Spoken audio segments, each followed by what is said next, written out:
Anybody out here that does not have contacts or glasses or eye correction of some sort? Oh, Wow. Really? One person. Amazing, right? 3 people. Two. You're about to learn what it's like for everybody else in their annual exam. We're going to play eye doctor. I'm going to show you a couple of images, okay? I want you to tell me which one you find more interesting. Image 1. Image 2. Image 1. Image 2. One, two. Two. One. One, two. Well, I think Okay. Full body shot. I think about 3 said 1, and a lot of people said 2. Most people pick 2. But the question is, why? Full body. Center, bigger. We can see it. Center.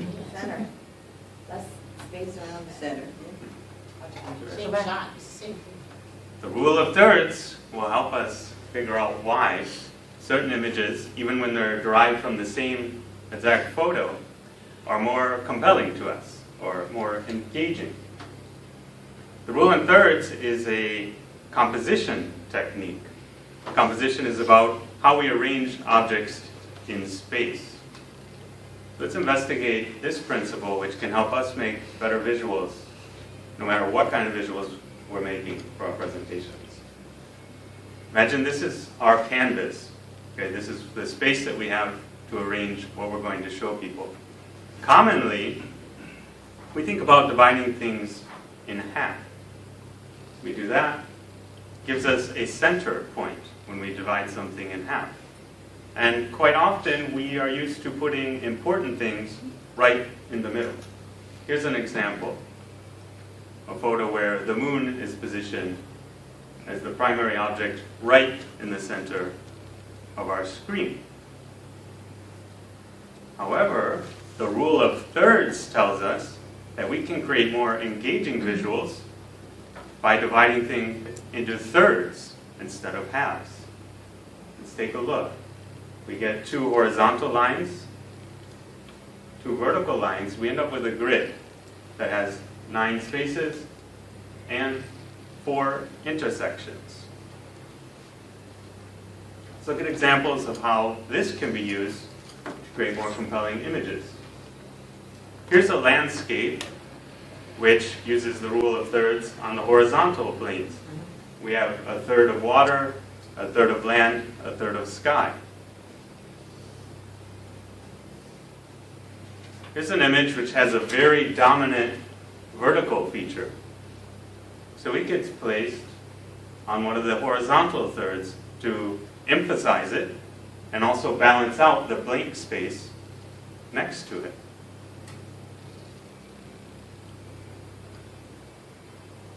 We also create those 4 intersection points. And these are very important for us to use when we're composing some kind of visual aid.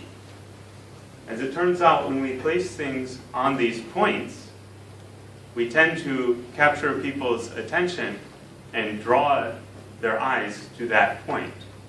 This is an alternative to placing something right in the center.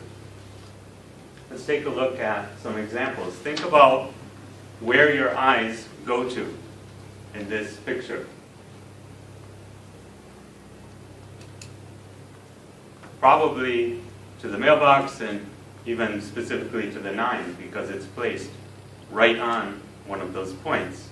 And the composition is balanced out with blank space in the other 3 spots. How about this one?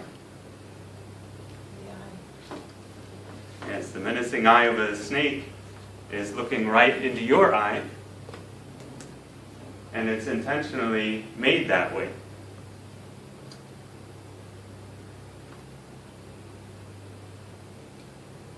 Okay, now I'd like you to practice. That's the technique. Think about taking those items that I handed out. So you can hold this for a second. Sure. I've given you partner up with the people next to you, or if you don't like to share, you can take your cell phone out and turn this grid on your camera in the settings. you'll get the same thing. Take your image out. Okay, you see the image is bigger than the grid I've given you. Practice aligning your image. Try putting something interesting in that image on one of those intersection points and see if you can come up with a more interesting photo within the photo.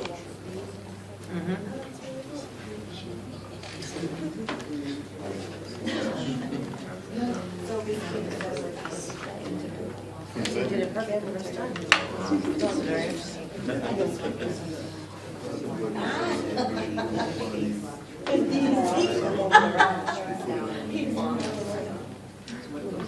It has to be.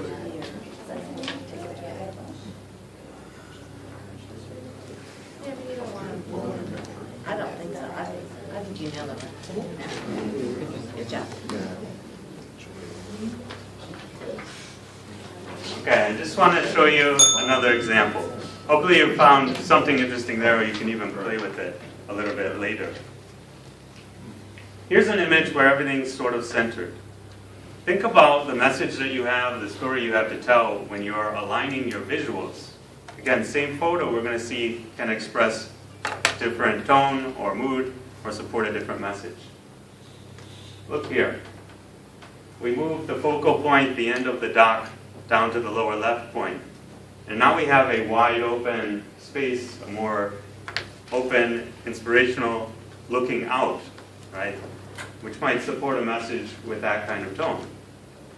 Here, let's move the end of the dock to the upper right. Now we're focused on the path ahead. Perhaps a long road coming. A different kind of message, same image, just emphasizing it in a different way. As you can see, the way you use your visuals, the way you use the rule of thirds, think about using those 4 points to identify where you can place your visuals to create different emphasis and support the kind of message you have to share. By the way, I have 500 free photos that you can use, completely free for you to use in your presentations, because I want you to get started on doing this stuff today.